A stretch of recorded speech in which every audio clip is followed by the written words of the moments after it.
Hi guys, welcome to another super duper edition of Time Out with Yomi Martins. And on today's edition, we'll be talking about banking. Have you ever actually wondered how banking really works and how it actually started from the old times and the revolution to the digitalization of banking, cryptocurrencies and all that? It's going to be a super duper edition, and on today's edition it's so special that I brought in two of our correspondents, Anne and David. They will be taking us through a discussion on the evolution of banking. I'm sure you have an interesting time. I won't waste your time too much. Let's go right into the studio. Catch you there. Hey everybody, and welcome to another deep dive with us. Always a pleasure. Today we're going way back. Oh yeah. We're talking ancient history. And how it connects to something we all use every day. Banks. Yeah, you got it. So we're diving deep into how banks actually work. A fascinating piece. Which takes us all the way from those ancient origins to the digital age of today. That's right. With, cryptocurrencies and all this stuff that seems so futuristic. Right. But to understand all that, I think we need to go back and look at absolutely how we got here. A little history lesson. So I think most people, if you ask them, when do you think banking started? They're probably going to say 19th century or something. Yeah, like the 1800s. Something like with, the Wild West. The Wild West, maybe. Yeah. But turns out it's way older. It's a lot older than that. Way older. We're talking thousands of years. Thousands. Like ancient civilizations. Yes. Like Mesopotamia. Mesopotamia. So around 2000 BCE. Yeah, like 2000 BCE. Wow. We're talking 4,000 years ago. That's crazy. Basically, they were just figuring out writing and agriculture. Right. And they also had banks. Already. Yeah. That's wild. Now, it wasn't, the Chase Manhattan. It wasn't like a bank branch. Right. You see on the street. No. It was more like It was temples. Yeah. Acting as these financial hubs. Interesting. So farmers would deposit their grain for safekeeping, or they could borrow some. Oh, interesting. To get them through, tough season. a bad harvest, things like that. That makes sense. So, it's really fascinating to think It is. that even these early societies, they were dealing with the same basic concepts. Right. Fundamental ideas. That we are today. Yeah. Like lending, borrowing, and this need for trust to make the whole thing work. It's all based on trust. It all comes down to that. Absolutely. Right. That's fascinating. So it's I think about it as the original checking account. Yeah. But with barley. Yeah. Instead of bucks. That's funny. But it wasn't just about storing stuff. It wasn't just storage. These temple banks, they played this huge role in the whole society financing trade. Oh, wow. Public works. So they were really the center of... Even military campaigns. Oh, wow. That's interesting. They were really vital to how that society functioned. Wow. And it just shows you that from the very beginning, banks have always been about more than just individual transactions. Yeah. It's about the whole... It's about channeling resources. Toward economic development. Growth, yeah. Yeah. Fueling the whole system. The whole system. Right. That's a great way to put it. So... Let's fast forward a bit. We're going to skip over a few centuries. Okay. We're going to go to ancient Rome. The Romans. Now forget the temples. Okay. We're talking we're in the bustling marketplaces. Yeah. Right. Marketplaces with these mensae, which were basically Roman-style bank branches. Okay, Roman bank branches. Yeah, and they handled everything. All the things. Currency exchange. Right. Deposits. Loans. You name it. The whole 9 yards. That did it. Yeah. So Rome had really... The Roman Empire. Developed. It was so vast. Yeah, it was huge. And their trade networks were so complex. Very complex. Yeah. They really needed... They needed a system. These sophisticated systems. Right. To manage all this... All that money flowing around. The flow of money. Exactly. So... It's like the Romans had its own... Had their own version of Wall Street? Wall Street. Right. Like a financial center. Yeah, I can just imagine like Senators cutting deals. senators like cutting deals Denarii. over denarii. Yeah. And like merchants arguing over Interest rate. interest rates. Yeah, that's a funny image. Must have been quite a scene. Yeah, that's a good one. But it was also in this environment Yeah. that some really key innovations emerged. Oh, yeah. So the Romans, Yeah. they developed systems for credit, debt management, Right. and even like early forms of The first time. banking regulations. Yeah, they were really Wow, they were ahead of their time. laying the groundwork Yeah. for the financial systems That that we still use today. Still used today. Amazing. Yeah. Really is. Pretty incredible. Yeah. But we can't give the Romans all the credit, literally. You know, Yeah. got to talk about Who else? the Medici family Ah, the Medicis. during the Renaissance. All right. Yeah. These guys, They were like rock stars. Rock stars of banking. Rock stars of banking. Yeah. I mean, they were like, They were more than just bankers, though. yeah, they were patrons of the arts, Right. They were patrons of the arts. but they were also financial geniuses. Financial geniuses. Yeah. And they revolutionized accounting With a little thing called double entry bookkeeping. double entry bookkeeping. Debits and credits. Debits And credits. and credits. It sounds so simple. I know it sounds so basic now. Yeah, but Back then, it's not then. this was like Oh. a total game changer. Yeah, it changed everything. Because before double entry, Yeah. accounting was like a total mess. Right. But the Medicis, Yeah. they brought this level of Clarity. clarity, transparency, Yeah. that allowed businesses Right. to really track See where their money was going. their finances Yeah. with incredible precision. Amazing. Yeah. So that was a big deal for And that precision was like essential essential for the growth of for the growth of trade, commerce. international commerce. Yeah, international commerce. Amazing. I mean, it really helped Fueled the Renaissance. fuel the Renaissance economy, Yeah. and it paved the way For what we have today, for the complex a systems financial systems. that we have today. Yeah, crazy.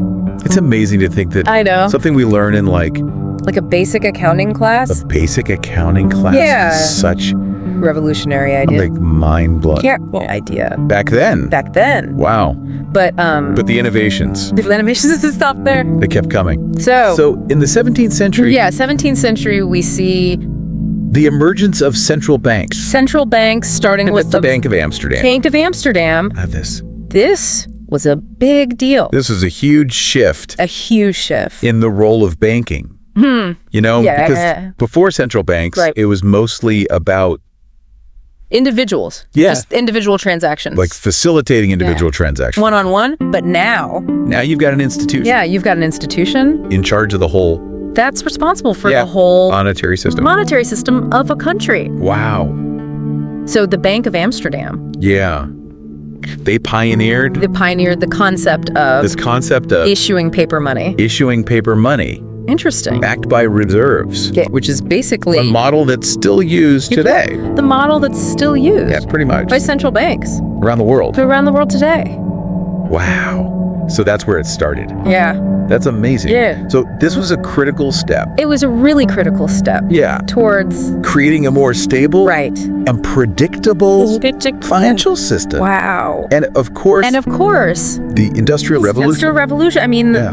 this period of just Rapid growth. Like, crazy technological advancement. Technological Just advancement. changes. Economic growth. Yeah. I mean, it just created this Demand. Huge demand. for new banking There's services. new banking services. Right. Because You think about it. yeah, You've got factories popping up, railroads, railroads are expanding, businesses everywhere, new businesses all over the place. left and right. I mean, all of this It all requires money. required capital, Absolutely. Yeah. investment in like those new tools. sophisticated just- financial tools yeah. to manage all the risks and opportunities. opportunities. The opportunities. Yeah, like a rapidly changing Rapidly changing world. Yeah, And banks were like they were right there, Right there. adapting to meet the need. to meet those needs. That's incredible.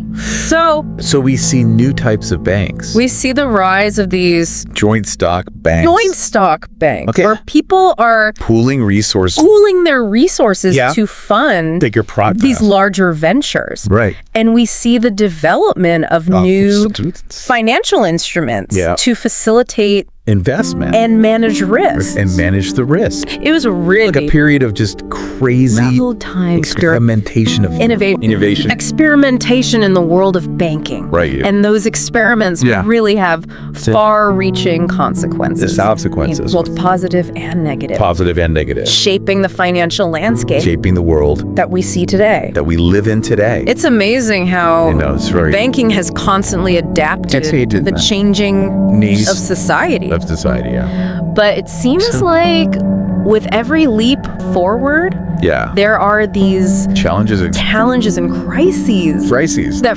force us to kind of rethink things rethink and rebuild the system. and rebuild it better, hopefully. Right. Yeah. And that brings us to That brings us to the 20th century, the 20th century, which was a period marked by huge progress, incredible progress, but also devastating setbacks in the financial world. the world of finance. Yeah, for sure. Yeah, so as we move into the 20th century, there's this big idea that's kind of dominating the global financial system at this point. Okay. It's the gold standard. The gold standard. Yeah. It sounds kind of like something out of like a pirate movie. It does have a certain allure to it. Yeah, like buried treasure. Right, chests full of gold. Pieces of 8.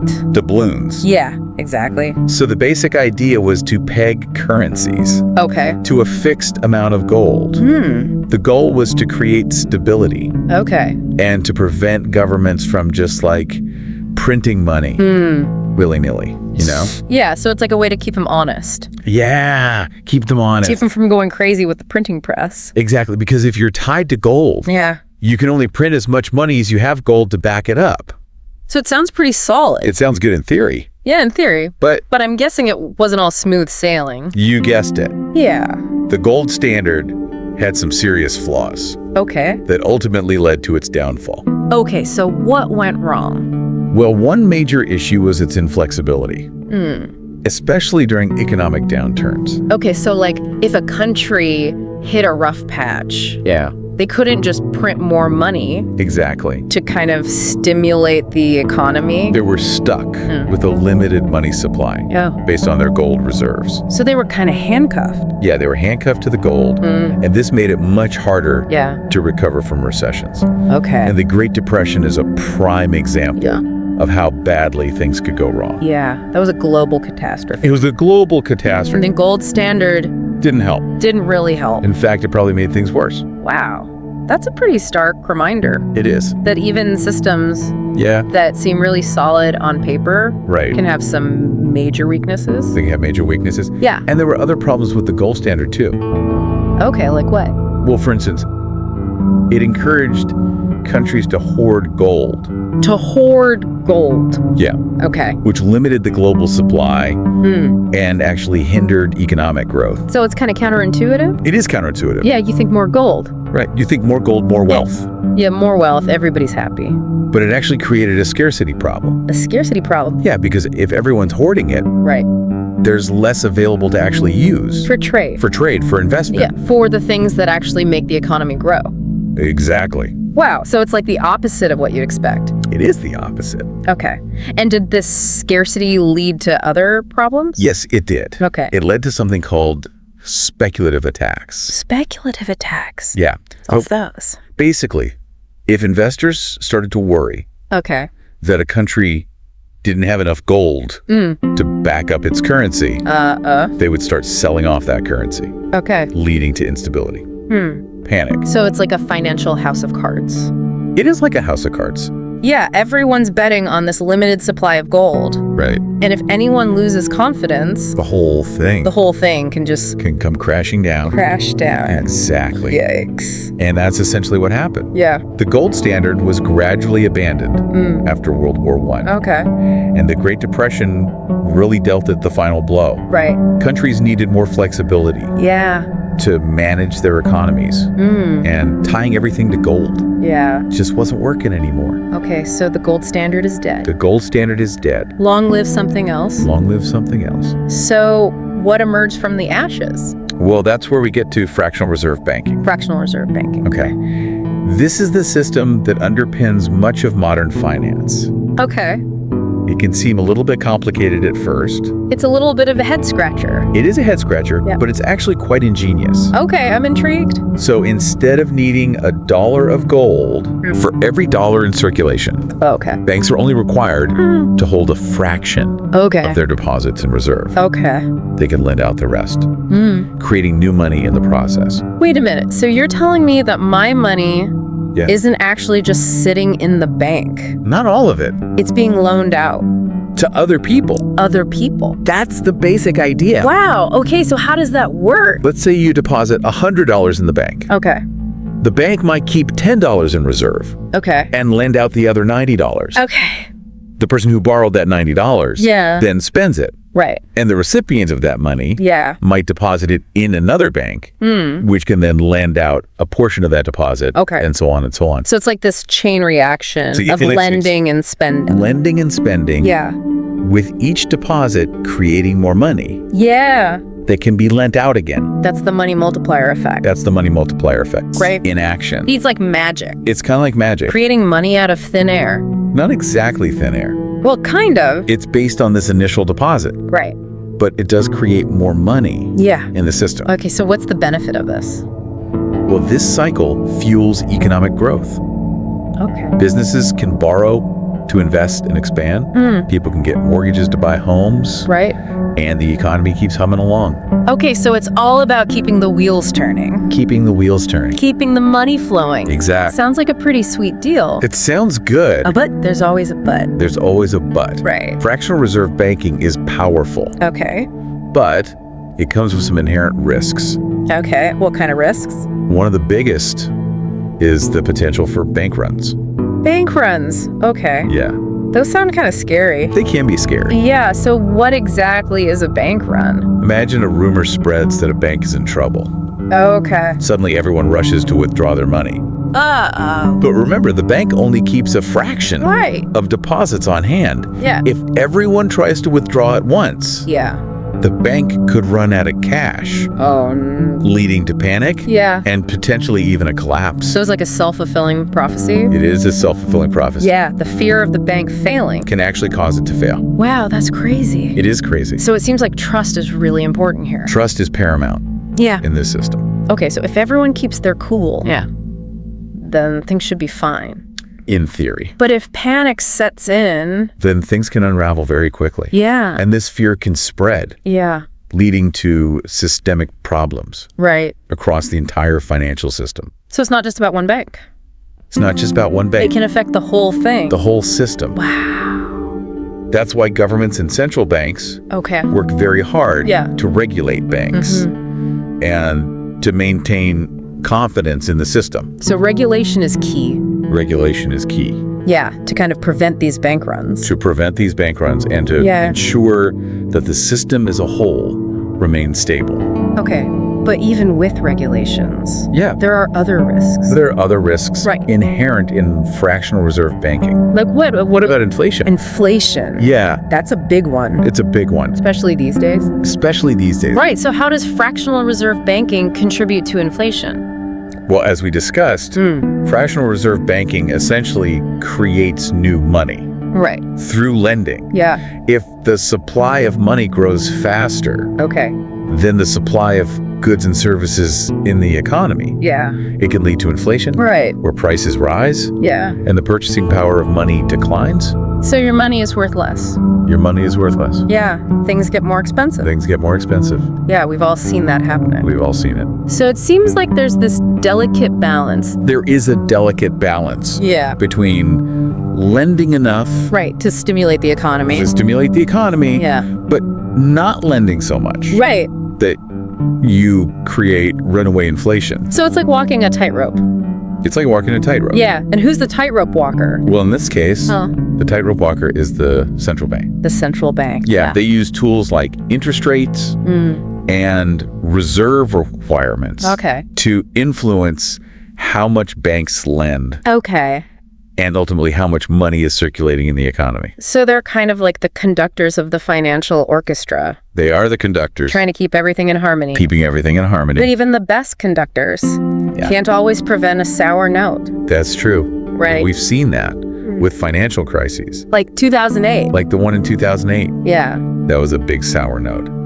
A global financial meltdown. A global financial meltdown. So what happened there? Well, the 2008 crisis was a stark reminder of the inherent risks Okay. in fractional reserve banking. Okay. In that case, you had excessive risk-taking by banks, coupled with lax regulation and these complex financial instruments. Right. All of that created a perfect storm that led to the meltdown. So it seems like fractional reserve banking, while it's powerful, It is powerful. it requires constant vigilance. Constant vigilance and careful management Right, to prevent things from spiraling out of control. Spiraling out of control. Exactly. Okay, so we've got this complex system of fractional reserve banking with its potential for both.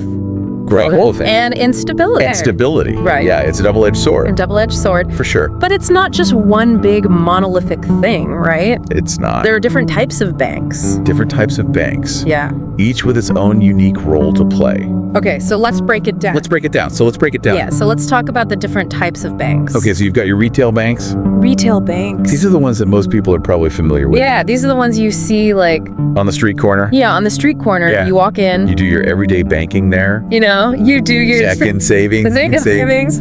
Loans. Credit cards. All that stuff. They're like the friendly neighborhood shops. Yeah, the friendly neighborhood shops. Of the financial world. Exactly. Okay, so that's retail banks. Then you've got your commercial banks. Commercial banks. These are a little bit different. Okay. They're more focused on serving... Businesses. Okay. Larger businesses. Okay, so like corporations. Yeah, corporations. Big companies. Okay. And they help them with things like... Like what? Securing funding, managing risk. Navigating international trade. Oh, so it's more complex stuff. It's more complex, yeah. Okay. More sophisticated services. So retail banks are for like everyday people. Yeah, for the average person. And commercial banks are for like the big players. The big players. Yeah, okay, got it. And then there are investment banks. Investment banks, oh yeah. These are the ones you hear about on Wall Street. Yeah, these are the big dogs. The big dogs. Right. Dealing with... Like mergers. Mergers and acquisitions. Yeah. Underwriting securities. Okay. Managing massive investment portfolios. So they're playing in a whole different league. A whole different league. Yeah. High finance. High stakes. High stakes. Okay. And then overseeing all of this... You've got the central banks. The central banks, right? Yeah. They're kind of like... The referees. Making sure everyone's playing by the rules. Making sure everyone's playing by the rules. Okay. And they also set the tempo with monetary policy. Monetary policy, right? Yeah, they control interest rates. They try to keep inflation in check. Right. And they act as a lender of last resort. Oh, okay. When things get really hairy. So like the safety net. The safety net, yeah. For the whole financial system. Exactly. Wow. It's amazing how interconnected it all is. It is interconnected. With each type of bank playing a vital role. Playing a crucial role. And keeping the whole thing going. Yeah, keeping the global economy humming. Exactly. But of course, we can't talk about the future of banking without talking about... The digital revolution. The digital revolution. Yeah. Cryptocurrencies. Decentralized finance. All this stuff. It's all changing the game. It's really mind-boggling. It is mind-boggling. And think about how far we've come. From grain loans. From grain loans in ancient temples to this incredibly complex global network of banks and digital currencies. Yeah. It's really incredible. It is incredible. So where do we go from here? Well, that's the big question, isn't it? Yeah. What does the future hold for banking? It's hard to say for sure. It is hard to say. But one thing's for certain. It's going to be interesting. It's going to be interesting. Yeah. So I think for anyone listening out there who's maybe feeling a little overwhelmed. It's a lot to take in. By all this information. Yeah. What would you say is the most important takeaway? I think the key takeaway is this.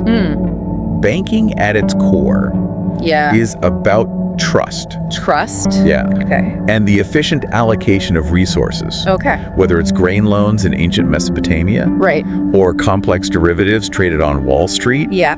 The fundamental principles remain the same. So it's all about trust. It's all about trust. And using resources wisely. Wisely. To create a functioning economy. To create a better future for everyone. I love that. Yeah. Well, we've covered a lot of ground in this deep dive. We have. From ancient origins to... The digital frontier. The digital frontier. Yeah. I feel like I've earned an honorary degree in finance.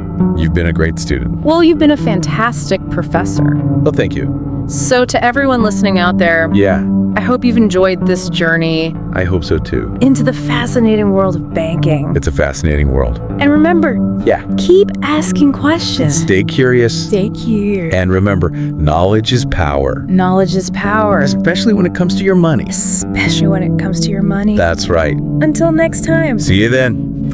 Yeah, thank you for staying till now. I'm sure you'd have learned a thing or two. If you have, make sure you smash the like button, smash the subscribe button, so that you'll always be the first to get new editions from me. Until I see you again, don't do what I won't do. Catch you later. Bye for now.